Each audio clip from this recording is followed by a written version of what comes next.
बरसात का मौसम करीब आ चुका था।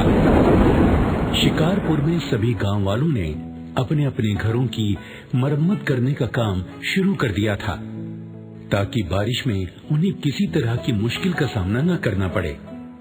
इसी गांव में मोहित अपनी मां के साथ एक छोटी सी झोपड़ी में रहता है। मोहित अनाथ था और इसीलिए वो छोटी मोटी मजदूरी करके अपना और अपनी मां का गुजारा करता था। एक दिन सुबह वो अपने काम पर जा रहा था कि उसकी मां बोली, मोहित बेटा, अब तो बारिश का मौसम भी शुरू हो चुका है। ऊपर से हमारा ये घर कितना टूटा फूटा है। बेटा, किसी दिन जोर की हवा चल गई तो ये लकड़ी की छत उड़ जाएगी। बेटा, अगर तेरे पास कुछ पैसे हों तो अपने इस घर की मरम्मत करवा ले। अरे माँ, कुछ महीनों पहले ही तो मैंने छत बदलवाई थी। आप चिंता क्यों करती हो? बारिश के पानी से इस छत को कुछ नहीं होगा। अच्छा, अब मैं चलता हूँ, मुझे काम के लिए देर हो रही है। इतना कहकर मोहित घर से निकल गया। आज उसे काम में काफी रात हो गई और इधर अचानक मूसलाधार बारिश भी शुरू हो गई। रास्ते में उसे ना तो कोई गाड़ी मिली न रिक्शा। हर तरफ अंधेरा छाया हुआ था। अंधेरी रात में कड़कड़ाती बिजली के साथ तेज तूफानी बारिश हो रही थी।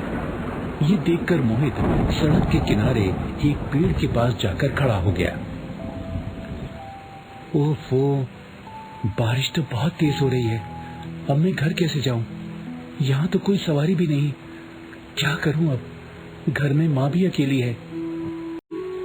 इधर मोहित की माँ अपने बेटे के आने की राह देख रही थी। हे भगवान, इतनी तेज बारिश शुरू हो गई और अब तक मेरा बेटा नहीं आया। उसके पास तो कोई छाता भी नहीं है। हे भगवान, मेरे बच्चे की रक्षा करना। तेज हवा से तभी सुजाता के घर की छत भी उड़ गई। सुजाता के पूरे घर में पानी भर गया। सुजाता एक और कोने में बैठ गई और बारिश के पानी में भीगने लगी। हे भगवान, ये क्या हो गया? छत उड़ गई। अब तो घर में पानी पानी भर जाएगा। अरे मोहित बेटा, कहाँ हो तुम? इधर मोहित जिस पेड़ के नीचे खड़ा था, अचानक तेज हवा से वो पेड़ भी टूटकर जमीन पर गिर गया। तेजी से हटकर मोहित ने बड़ी मुश्किल से खुद को बचाया।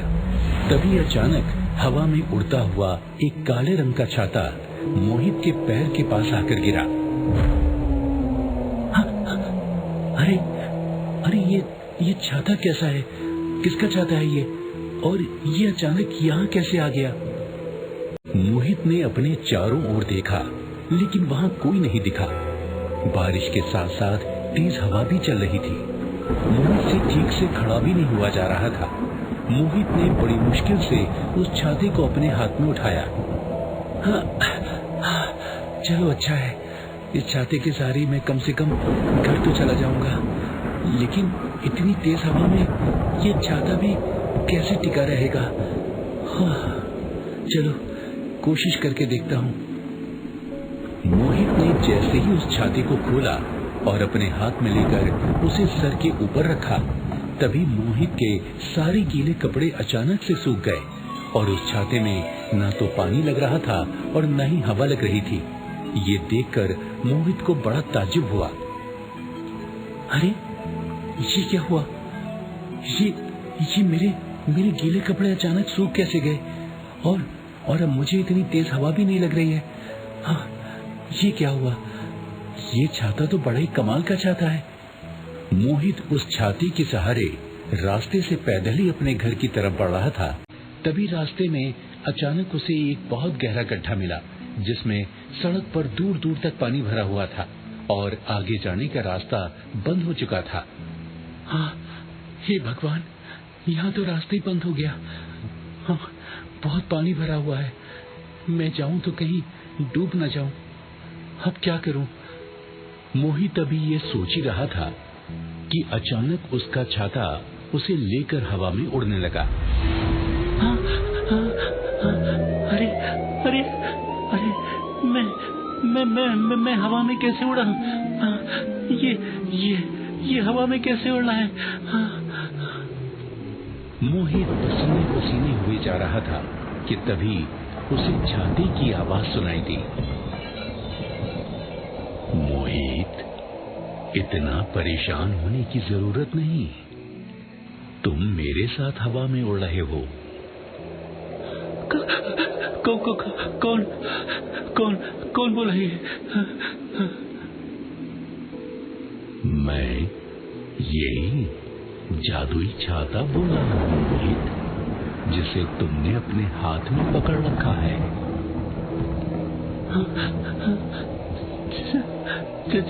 छाता? इतना हैरान होने की जरूरत नहीं मोहित। तुम चिंता ना करो, मैं तुम्हारी सारी समस्या दूर कर दूंगा।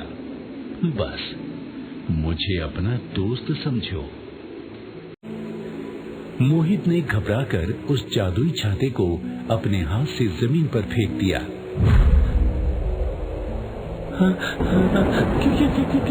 क्या ये छाता बातें कैसे कर रहा है? अरे बाप रे बाप, भागो यहाँ से। मोहित तेजी से सड़क पर भागते हुए अपने घर की ओर आ रहा था। तभी वो जादुई छाता उड़ते हुए मोहित के सर के ऊपर उसके साथ साथ भाग रहा था। अरे ये छाता मेरे पीछे कहाँ आ रहा है? और ये हवा में अपने आप कैसे उड़ा है? ये सब क्या हो रहा है? भगवान बचा ले मुझे इस छाते से, हे भगवान। मोहित बड़ी तेजी से भागता हुआ अपने घर पहुंचा, पर उस जादुई छाते ने मोहित को जरा भी गीला नहीं होने दिया। माँ ने जैसे ही मोहित को देखा, क्या हुआ मोहित, इतना घबरा क्यों रहे हो? वो माँ वो छाता। अरे ये छाता अपने आप घर में कैसे आ गया?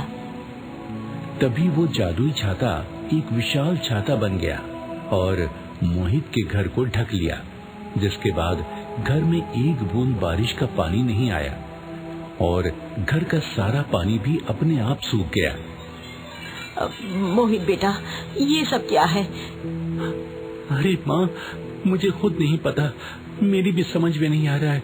ये छाता बातें करता है माँ, और अपने आप हवा में उड़ता है।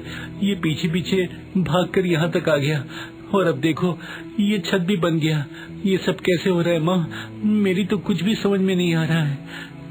बेटा, ये कोई भूत प्रेत तो नहीं है ना? नहीं, मैं कोई भूत नहीं हूँ। मैं तो एक जादुई छाता हूँ और मैं यहाँ तुम दोनों की परेशानी दूर करने आया हूँ। तभी वो जादुई छाता ऊपर से नीचे आ गया और उसने अपने जादू से उनके टूटे फूटे घर को मजबूत बना दिया। हाँ, माँ देखो हमारा घर बदल गया। हाँ, इसकी छत भी पक्की हो गई माँ, और दीवारें भी बन गई।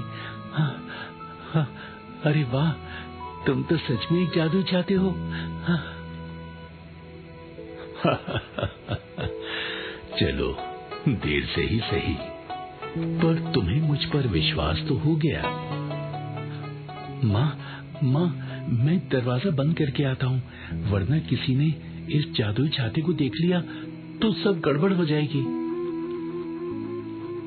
मोहित जब बाहर आया तो उसकी नजर अपने घर पर पड़ी। वो घर पहले की ही तरह दिखाई दे रहा था। ये देखकर मोहित ने घर का दरवाजा अंदर जाकर बंद कर दिया। अरे वाह जादुई छाते, हमारा घर तो बाहर से पहले की ही तरह दिखाई दे रहा है, और ये अंदर से कितना मजबूत हो गया है। बहुत बहुत शुक्रिया।